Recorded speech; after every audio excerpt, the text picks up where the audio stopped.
श्रीमद्भगवद्गीता दशमोऽध्यायः विभूतियोगः 27వ శ్లోకం.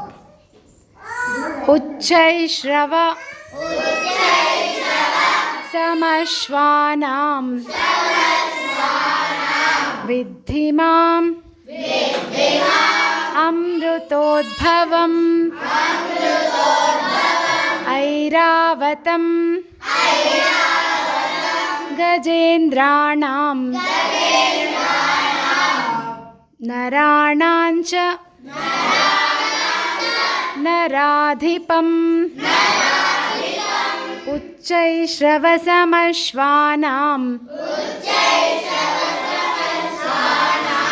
विद्धि माममृतोद्भवम्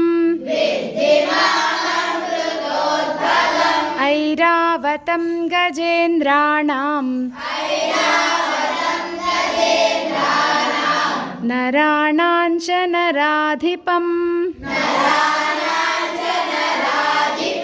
उच्चैश्रवसमश्वानां विद्धि माममृतोद्भवम्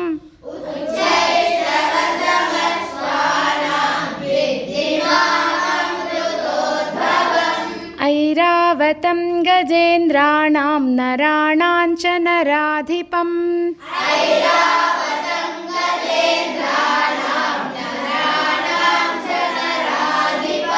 उच्चैश्रवसमश्वानां विद्धि माममृतोद्भवम् ऐरावतं गजेन्द्राणां नराणाञ्च नराधिपम्